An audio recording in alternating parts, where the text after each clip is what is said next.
Welcome to Barbara's Bits. I'm Barbara Venezia, and today I take you to LA Boxing to meet a very special fighter.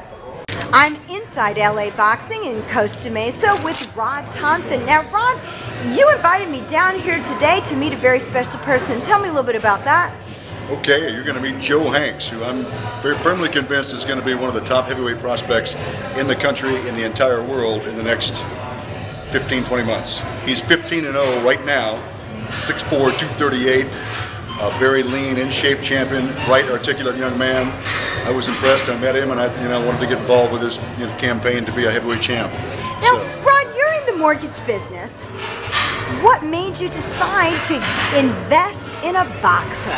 You know, Barbara, I've been a lifelong boxing aficionado and followed the sport, participated in it when I was younger, and I find myself getting away from it and only watching mixed martial arts because it's a lot more exciting.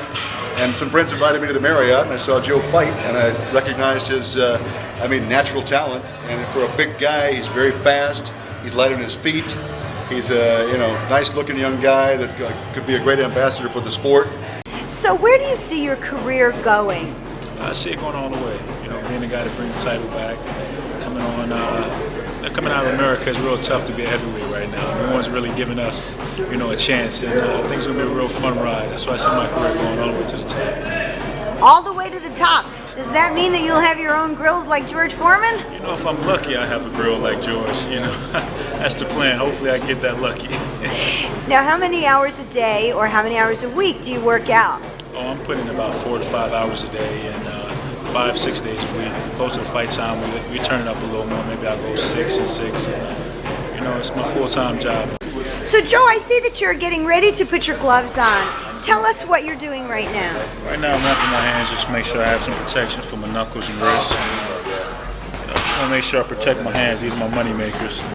Well, we're just making sure he gets a good solid fit on his gloves, so his hands are down there. He's got big hands, so it's got to have some 16, 18-ounce training gloves here that he uses for sparring and for bags.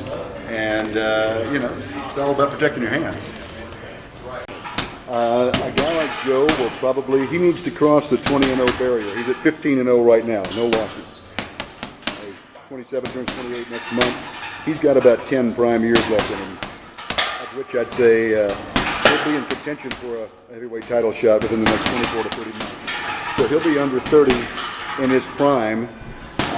Once you get some TV money and everything going, I would say his opportunity is probably $500,000, $750,000, over $1 million in a purse.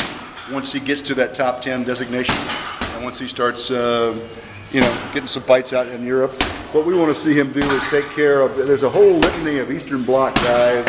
I'm embarrassed to say that there's so many people in the top 20 that are Cuban, Russian, Polish, Eastern Bloc, names you haven't heard of, that this guy can beat. He's sparred with the Klitschko's, he's sparred with Jamil McCline and Chris Bird.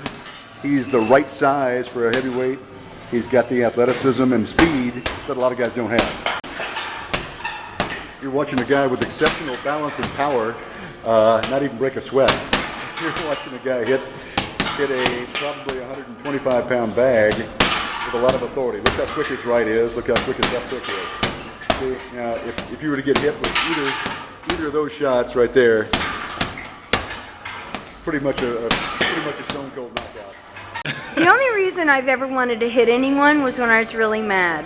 So do you have to be really mad to get in the ring? No, I'm smiling the whole interview. I'm not a mad guy, not an angry guy.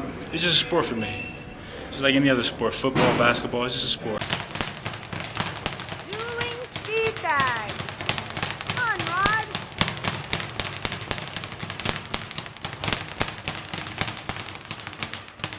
I think it's one of those things where you see opportunity and you have to either jump on it or you don't.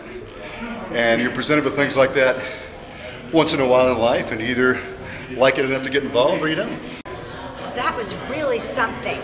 Until next time, I'm Barbara Venezia, and thanks for watching Barbara's Bits.